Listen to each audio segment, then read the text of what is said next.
Bonjour et bienvenue à Suivez-moi, la seule émission qui passe en revue les publications des personnalités connues des réseaux sociaux. Contente de vous retrouver pour cette 6e saison en direct de ma maison.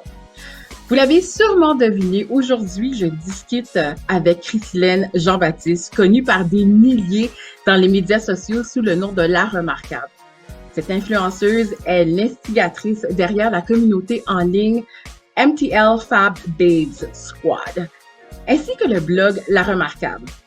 Son but est simple, l'acceptation de soi, peu importe l'enveloppe que vous avez corporellement. Bonjour Christelaine. Bonjour, merci de m'avoir à ton émission, je suis super contente.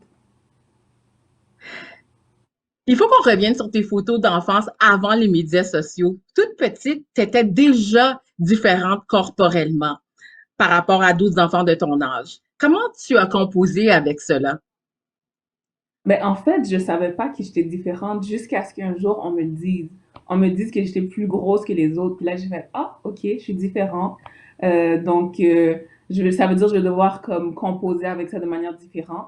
Mais je dirais que c'était pas difficile. Ben oui, difficile. C'était difficile. À l'enfance, à l'adolescence Mhm. surtout. OK. Pourquoi dans l'adolescence? Pas pourquoi, mais l'adolescence, qu'est-ce qui le rend encore plus difficile qu'en enfance? Parce qu'il me semble que les enfants sont plus méchants qu'en Les enfants sont adolescents. méchants. Les enfants sont méchants, oui, à l'école, mais quand tu arrives à la maison, t'es pas bombardé par plein de médias qui te montrent une image que tu dois avoir. Quand tu arrives au secondaire, là, tu veux comme que les gars soient intéressés par toi, t'écoutes plus, tu consommes plus de médias, t'es plus à la télévision, les magazines.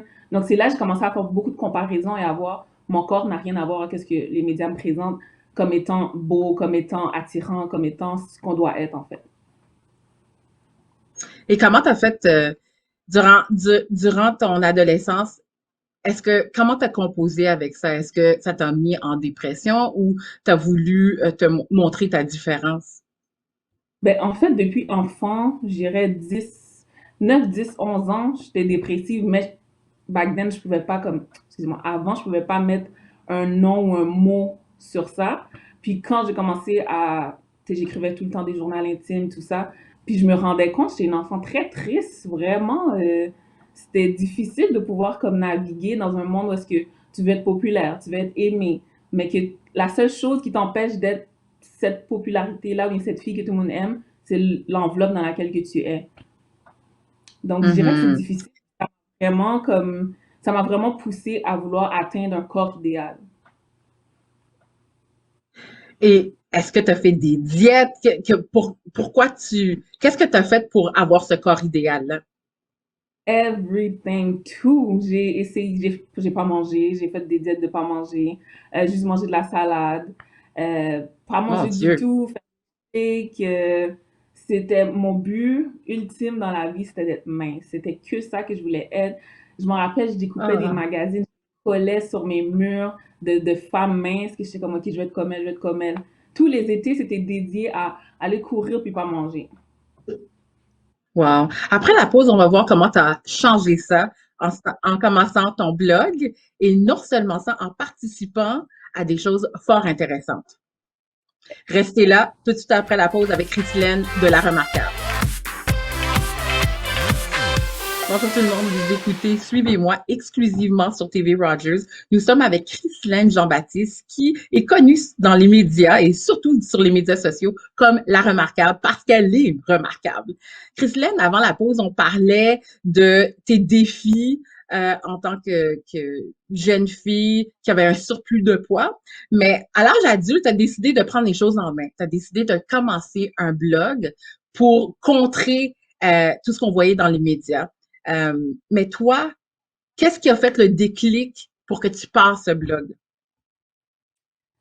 Certains vont dire comme, hein, ça se peut pas, mais moi, ça a été Instagram, ça a été les réseaux sociaux, ça a été de voir des femmes grosses, noires, qui me ressemblent et qui font des trucs incroyables. Puis quand j'ai commencé à voir ça, j'ai dit, OK, elle me ressemble physiquement et elle est en train de vivre sa meilleure vie. Qu'est-ce qui m'empêche? Donc c'est ça qui m'a donné un petit coup là de plus pour aller de l'avant. Et qu'est-ce qu'on peut retrouver sur ton blog pour ceux qui n'ont jamais été sur ton blog, malgré qu'il est super populaire? Qu'est-ce qu'on peut s'attendre à voir sur ton blog? Ben, en fait, la remarquable, puis les gens peuvent dire, ah, elle se prend pour une autre ou quoi que ce soit. Mais je me dis, si moi, je suis capable de me nommer la remarquable, je veux que les autres soient capables aussi de se dire, ben, je suis remarquable aussi. Puis c'est vraiment self-care, self-love, l'appréciation de soi, l'acceptation de soi aussi. Puis être capable d'habituer notre œil à différentes sortes de beauté aussi. Excellent. Et en parlant de s'accepter, tu as vraiment soulevé quelque chose de fort important, la grossophobie sur ta plateforme, en créant un gros rassemblement. Et moi, c'est comme ça que j'ai pris connaissance de ton blog et surtout de ta page Instagram. D'où est venue cette idée de faire un gros rassemblement avec des femmes avec un surplus de poids qui s'aiment et qui s'acceptent?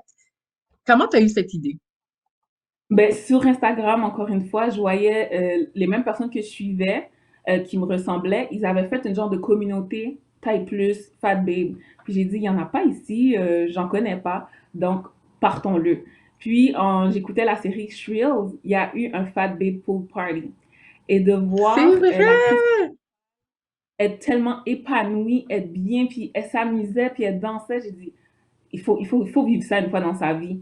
Puis on a fait avant la pandémie un MTL Fat Day Pool Party. C'était incroyable. Oh my God. C'était un des plus beaux jours de ma vie, vraiment. Et pour toi et moi, on le sait que c'est incroyable, mais pour ceux et celles qui nous écoutent présentement, pourquoi ça a été incroyable? Quel a été le sentiment que tu as reçu et les autres t'ont dit qu'ils ont reçu en participant à ce pool party? Un sentiment que c'est OK d'être soi-même. C'est OK d'être dans ton corps. C'est OK de te sentir bien. Ça a juste créé comme on sentait pas que oh, on va nous juger pour qu'est-ce qu'on porte, on va nous juger pour notre bourrelet. On sentait juste qu'on était bien. En fait, j'irais c'est comme la vie des gens quotidiens qui sont pas marginalisés. C'est ça qu'on a vécu à ce moment-là, juste d'être bien dans notre corps sans se sentir autre que on a le droit d'exister. D'ailleurs, cette communauté est devenue tellement grande, tu as ouvert une page Facebook dédiée au MTL Fat Squad. Et il y a plusieurs personnes. Moi, j'en fais pas partie, mais j'ai été fouillée, regardée, puis t'as pas besoin d'être grosse pour être là. Je trouve que c'est vraiment l'acceptation de soi. Et Exact. pourquoi tu as créé ce groupe-là? Ben, je l'ai créé en fait pour habituer l'œil des gens à voir des différents corps et de montrer aussi que c'est pas parce que tu as un... En fait, être une personne grosse, c'est pas une identité, c'est pas une personnalité. Puis ça permet aux gens de voir, ben, tu peux Hmm. faire n'importe quoi, tu peux être qui tu veux, ton corps ne définit pas qui tu es. Puis je voulais comme amener ça sur Instagram, que les gens puissent voir la différence corporelle, mais dans un autre setup, disons. Il y a une des photos que j'adore sur toi sur les médias sociaux et tu es posée nue. Comment tu as appris à aimer ton corps pour ceux et celles qui te regardent, qui disent, j'aurais jamais posé nu. Comment toi, tu as appris à aimer ton corps?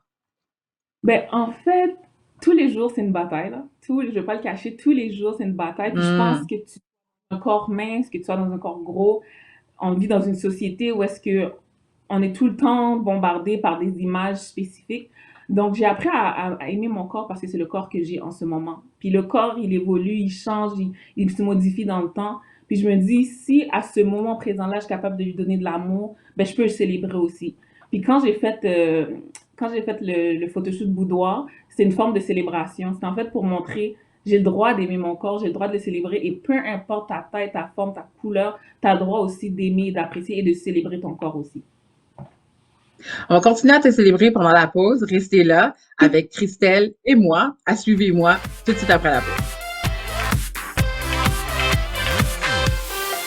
Vous écoutez Suivez-moi avec Sabine Daniel et mon invité spécial de la semaine, c'est Chris Lenne, qui est connue sous la remarquable sur les médias sociaux et qui m'a beaucoup inspiré à prendre soin de moi pendant la pandémie. Le concept du self-care, pour ceux qui ne le savent pas, a été propulsé par le Black Panther dans le militantisme.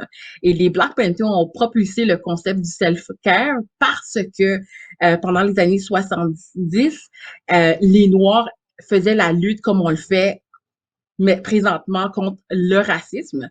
Et cet été, ça n'a pas fait exception, comme vous savez, avec la mort de George Floyd, beaucoup de personnes ont participé à des manifestations, ont utilisé leur plateforme pendant leur pandémie et Chrislène n'a pas fait exception à la règle. Elle a non seulement éduqué les gens, mais elle a éduqué à prendre soin de soi. Chrislène, moi, tu m'as inspirée à... Tu sais, moi, je suis une militante tous les jours aussi, tant pour la diversité, mais aussi pour l'antiracisme. Et toi, tu as fait les deux ensemble. Et d'où est venue cette idée de prendre soin de soi en utilisant ces plateformes? Parce que, tu sais, on a tendance à nous oublier, surtout les femmes et les femmes noires. Oh oui. Juste de pouvoir dire, en tant que femme noire, je dois être vulnérable. J'ai le droit d'avoir des sentiments, des Mhm. émotions. J'ai le droit de pouvoir vivre la luxure. Tu sais, il y a plein de choses qu'on doit réapprendre en tant que femme noire à comprendre qu'on a le droit de les vivre. Puis je suivais beaucoup de blogueuses puis qui ils faisaient du self-care. Puis moi, j'en ai tout le temps fait parce que quand j'étais plus jeune, je passais des moments un peu comme plus difficiles. Puis je trouvais un peu de réconfort dans les moments avec moi-même. Donc, j'ai passé beaucoup de temps avec moi. Donc, de créer une petite forme de self-care, de cocooning, ça a été quelque chose qui me remontait le moral, qui me faisait du bien. Et de mettre les deux ensemble, allier. Ben, dans le fond, quand tu aimes quelque chose, c'est sûr que tu vas vouloir en prendre soin. Donc, c'est là que j'ai vu que ça a commencé le self-care, puis l'importance d'en parler sur mes médias sociaux. D'ailleurs, tu as dit que tu suis beaucoup de personnes qui font la promotion du self-care. Quelles sont les personnalités que tu suis régulièrement sur les médias sociaux pour te motiver à continuer à faire qu'est-ce que tu fais sur nos plateformes? Il y en a tellement. Il y a Simone, que je suis sur Instagram. Elle, je dirais pas militante, mais c'est juste une femme qui existe, puis qui a vraiment des belles idées, puis qui parle beaucoup de prendre soin de soi, mais autant mentalement qu'à l'intérieur. Oh my God, il y en a tellement, là, j'en perds mes idées. Mais je dirais, Tu avais mentionné que tu aimes Sonia Tremblay et oui, que Sonia tu aimes... Tremblay. Ouais, j'aime beaucoup Sonia Tremblay parce que, cette fille-là, elle n'a pas la langue dans sa poche, elle te dit les affaires telles qu'elles sont, puis elle parle beaucoup de self-care, de maquillage, de fashion, des choses que j'adore. Donc, Sonia Tremblay, oui, je la suis souvent pour ça. Puis, en plus, elle est montréalaise, donc j'invite tout le monde à la suivre. Oui, et tu as mentionné aussi, parce qu'on s'est rencontrés avant, juste pour préparer l'entrevue, tu as mentionné aussi I Am Steve Daniel, qui a le même nom que moi d'ailleurs, mais on n'est pas reliés, que tu suis parce qu'il est le gourou à te motiver à travers ses posts et ses trucs. Est-ce qu'il y a d'autres raisons que tu le suis? Est-ce que c'est parce qu'il est un beau garçon? Ben, c'est sûr, le fait qu'il ait un beau garçon, il a un beau sourire, ça aide, mais aussi à cause de sa constance. Il est tellement constant dans ses posts, dans ses publications, puis il est super authentique, j'ai rencontré en vrai, puis c'est la même personne sur les réseaux sociaux que quand tu le rencontres, puis il est tellement drôle, donc ça met une énergie, ça met du fun dans mon timeline, donc c'est du monde que j'aime suivre. Et tu aimes rire, t'aimes entendre du monde chanter et t'aimes la personnalité de Très Duchel, n'est-ce pas? Vanessa Duchel, oh my God. Elle est dans les MTL Family Squad. Je suis tellement comme contente qu'elle fasse partie du groupe. Puis c'est tellement comme quelqu'un de tellement attachant, puis fun, puis elle chante. Elle met vraiment du bonheur sur la timeline aussi du Instagram. Je vous invite aussi à la suivre. Elle est vraiment fabuleuse. Alors Ah, après puis la une pause, autre, on va... Ah, allez-y, t'as une dernière personne, vas-y. oui, Jessica Prudencio aussi. C'est une autre que j'aime beaucoup suivre. Elle est modèle aussi, donc c'est une inspiration également. OK. Super. Après la pause, on va parler davantage de tes collaborations parce que tu as eu des fabuleuses collaborations. D'ailleurs, c'est à l'Aubainerie que je l'ai découverte, moi. Restez là.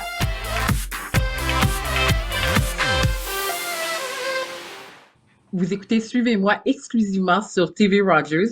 Nous sommes avec Christelle, aujourd'hui la remarquable, qui nous parle un peu de son parcours sur les médias sociaux, comment elle est devenue une grande influenceuse qui travaille avec des grandes marques québécoises. D'ailleurs, dernièrement, on l'a vu dans une annonce de Pennington. Mais comment ça a commencé tes collaborations avec ces grandes marques québécoises comme l'Aubainerie, Uniprix et le magazine Véro? Ça a commencé, en fait, c'était Ava DuVernay, elle avait fait une entrevue, puis elle disait, cette année, c'est mon yes year. Cette année, c'est l'année où est-ce que je dis oui. Et ça a commencé ça, comme ça. Je me suis dit, je vais me donner les opportunités, je vais ouvrir mes portes. On nous voit pas beaucoup, femmes noires, femmes grosses, on n'a pas vraiment beaucoup d'opportunités. Donc, je me suis dit, je vais foncer, je vais y aller. Puis depuis, ça a juste pas arrêté. Et je suis super, super reconnaissante pour ça. Et est-ce que c'est toi qui fais les premières approches ou c'est toi? Ben, c'est les deux, Qui j'y t'approche vais. d'habitude? OK. C'est les deux, j'y vais et on m'approche aussi. On slide dans mes DM, comme on dit, puis on me propose des trucs. Puis ça aussi, c'est vraiment le fun. OK. Quelle a été ta collaboration que tu as le plus aimée jusqu'à présent? Wow. La plus belle expérience, c'est la dernière que j'ai faite, c'était avec Inipri. C'était arrivé sur le plateau de tournage, mes deux stylistes, c'était deux personnes noires. Le photographe, c'était un homme noir. Ma maquilleuse, c'était une femme noire. C'était la première fois que j'arrivais sur un plateau de tournage qui était autant diversifié. Et ça crée une énergie, ça crée qu'il y a quelque chose qui se passe. Donc, je dirais que c'était la plus belle expérience que j'ai eue à date. Et une des plus belles expériences où je t'ai vu participer, puis je pense que tu l'as peut-être oublié, c'est que tu as été choisie pour être une des mannequins dans la vidéo Belle de Ronnie Wilkins. Et d'ailleurs, j'aimerais ça inviter une personne spéciale qui a voulu te rendre hommage. Mais avant ça, on va voir la vidéo où tu as participé. Et le reste suivra. Je suis presque là, on est presque là, on est toutes belles, tu verras. Et s'il ne le voit pas, c'est parfait comme ça. Mais lui en veut pas, on est grande, tu vois. Tant pis pour lui, mais pas tant pis. On danse, on est tout le Wow. temps en train de danser. La chanson Belle, elle donne non seulement que son message est intéressant, mais je trouve que quand je t'ai vu et j'ai vu les autres femmes, je me suis sentie représentée et je pense que ça parlait à plusieurs femmes. D'ailleurs, Ah oui. on a avec nous Renée parce que j'ai voulu savoir pourquoi elle t'a choisi puis elle m'a pas choisi ou d'autres personnes. Bonjour Renée. Allô les filles, ça va bien? Allô René! Oh my Merci, god! merci Allô? d'avoir été des nôtres. On voulait te surprendre, la remarquable, parce que tu as, pendant la Wow! pandémie, inspiré beaucoup de personnes. D'ailleurs, ta participation dans cette vidéo-là démontre que, premièrement, que tu as surmonté ces défis de représenter, de se sentir bien dans sa peau. Et René, moi, j'aimerais ça savoir pourquoi tu l'as choisi, t'as pas choisi d'autres personnes comme moi. Ben, ben, c'est sûr que a priori, Christiane a attiré notre regard de par tout ce qu'elle dégage, la confiance qu'elle dégage, son sourire, sa beauté. Évidemment, le but de ce clip-là, c'était vraiment de mettre à l'avant la diversité corporelle, aussi de faire un petit pied de nez au fait qu'il manque de représentativité de la diversité corporelle dans la culture pop, ici autant qu'ailleurs. Donc, de refaire des scènes, on se prenait pas au sérieux. On reprenait des scènes, tu sais, mythiques de la culture pop avec d'autres corps. C'était de dire, si ces scènes-là sont valides quand c'est fait par une Katy Perry, par une Miley Cyrus, qui ont tout un type de corps qui est représenté très souvent, qui est dans les standards de beauté erronés qu'on nous impose. C'était de dire, on peut les refaire, ces scènes-là, avec des corps différents, puis montrer que les scènes sont tout aussi belles, tout aussi valides. Moi, tu sais, je sais ce que c'est de vivre un peu de discrimination en tant que femme grosse, mais j'ai le privilège d'être une femme grosse blanche qu'on voit quand même, à qui on donne une voix dans les médias traditionnels. Malheureusement, c'est pas le cas des femmes noires et des femmes noires grosses ont encore moins de représentativité, c'est quasi inexistant. Donc, c'était vraiment important pour moi qu'il y en ait aussi dans le clip. On a touché un peu à tout. Il y a une femme qui avait une mastectomie. C'était important pour moi de démontrer que la féminité ne passe pas que par Ouais. son corps. On a eu vraiment de tout dans ce clip-là. Là. C'était un tournage vraiment dépourvu de jugement. Tout le monde s'est bien entendu tout de suite. J'ai eu l'impression que je connaissais Chrislène depuis des années. Donc, oui, c'est ce que je voyais sur son Instagram, que j'ai vu en personne aussi. Puis c'est ce qui m'a attirée. Puis c'était cette grande beauté-là de toutes les femmes et hommes qui étaient sur le plateau. Ouais. J'ai parlé longtemps, je Euh, m'excuse. non, c'est bon. Puis, Christine, tu mentionnais que c'était une des collaborations que tu as le plus aimé dans ta carrière jusqu'à maintenant. Dis-moi, qu'est-ce que tu as aimé chez René? Parce que, tu sais, des fois, on rencontre des gens, puis c'est pas tout à fait qu'est-ce qu'ils dégagent sur les médias sociaux, puis on dirait que vous avez développé une belle amitié. Peux-tu me dire qu'est-ce que tu as aimé chez René, puis ton expérience sur le plateau de tournage de ce vidéoclip? Renée faisait partie avec nous. Elle était avec nous tout le long. Elle venait nous voir. Quand on changeait de costume, elle venait nous regarder comme, wow, j'aime ça. Elle regardait nos make-up, nos cheveux. Elle était comme, oh, wow, ça va être beau. Puis du début jusqu'à la fin, Renée a gardé le sourire. Elle était contente. Elle avait du fun. On dansait. Ah, c'était vraiment une belle expérience. Vraiment, là. Puis merci beaucoup, beaucoup, Renée, de m'avoir donné cette Merci. opportunité de faire partie de quelque chose d'aussi magnifique. Puis le clip, il est rendu comme à 100 000 vues, je pense, comme wow. Presque Merci. 175 000, je pense. Ouais, Oh. Mais merci à toi. Ça a été vraiment une expérience. Tout le monde sur le plateau, c'était ça qui était beau, tu sais, c'était d'être tous ensemble. Le fait que c'était aussi, tu sais, ça faisait longtemps qu'on n'avait pas été avec des gens. Il y avait une certaine distance, il y avait les masques, tout ça, mais le fait qu'enfin on pouvait rire, on avait des petites minutes ici et là qu'on avait le droit de danser, d'être ensemble, ça a créé quelque chose de vraiment rassembleur, là. C'était très beau. J'ai vraiment vécu une belle fin de semaine, ouais. Ah oui, c'était magnifique. Oh, wow! Je sens déjà la magie, puis on le voit en ondes. Renée, tu es définitivement une alliée. La minute qu'on a envoyé l'invitation, tu as dit oui. En étant que femme blanche privilégiée, mais également qui a été marginalisée à cause de son enveloppe corporelle, qu'est-ce que tu peux dire? Tu as créé cette chanson-là pour valider notre existence, mais qu'est-ce que tu aimerais dire à des jeunes filles qui nous écoutent, qui n'ont pas encore vu ton vidéo? Qu'est-ce que tu aimerais ça leur dire? Ben, je pense que moi, ça m'a pris trop de temps, justement, à m'accepter, probablement parce que je voyais pas de femmes comme moi tant que ça à la télé, dans les clips, tout ça. Donc, c'est de leur dire d'avoir confiance en eux, que un corps, c'est seulement un corps, c'est une enveloppe. Après ça, ta personnalité, ton talent, tes qualités n'ont aucun lien avec ton poids, avec le chiffre sur la balance. Je pense qu'on le dit souvent, mais c'est de le dire, de le redire. Qu'il y ait plus de représentativité, qu'il y ait plus de diversité corporelle, culturelle aussi. Tu sais, moi, mes enfants me disent souvent, me demandent pourquoi à la télé, il y a personne comme leur papa, comme leur tante, comme leur papa étant africain. Donc, dans mon clip, c'était important pour moi aussi. Je pense qu'il me manque beaucoup de diversité en général. Donc, c'est de leur dire que c'est pas parce que vous ne vous voyez pas qu'il n'y en a pas. Puis peut-être justement de scruter Instagram, de mettre dans leur fil d'actualité des comptes qui leur ressemblent, qui leur feraient du bien, comme celui de Christelaine de La Remarquable. Ça fait du bien de voir qu'on n'est pas toute seule puis qu'on existe. Ouais. Qu'est-ce que j'aime encore, c'est que, bon, t'es une mère, t'as des enfants qui sont métissés. J'aimerais ça savoir, les personnes qui ne sont pas des alliés à des gens qui sont marginalisés. On parle au-delà de l'ethnicité. Qu'est-ce que tu pourrais envoyer comme message à ces gens-là qui peuvent devenir des alliés comme tu l'as fait? Ben, je pense que c'est d'ouvrir son esprit, de faire ses recherches, d'être ouvert aux commentaires. Tu sais, des fois, j'ai l'impression que les gens se ferment parce qu'ils sentent les commentaires ou ce qu'on leur dit pour les aider ou ce qu'ils se font dire comme des attaques ou des reproches, mais c'est pas ça. Moi, j'ai jamais été parfaite, je prétends pas que je le suis. Encore aujourd'hui, quand on me dit quelque chose, on me dit ça peut choquer, ça se dit pas. J'écoute, j'apprends, puis je m'améliore. Je pense que c'est juste ça qu'il faut faire. Puis après, c'est de s'accepter tous et chacun, puis de voir que la diversité, c'est beau, puis que ça nous apporte beaucoup de choses en bout de ligne, tu sais. Merci à vous deux. Merci d'avoir été participé. Merci, Christine, d'avoir participé, d'être une alliée, d'être une personne qui se démontre, qui se dégage sur toutes ses formes. Merci, Renée, d'être une alliée, tant pour la diversité que la diversité corporelle et ethnicité. On a besoin de plus de toi. Merci à vous deux. C'était une formidable émission. Suivez les deux invités et surtout, suivez-nous.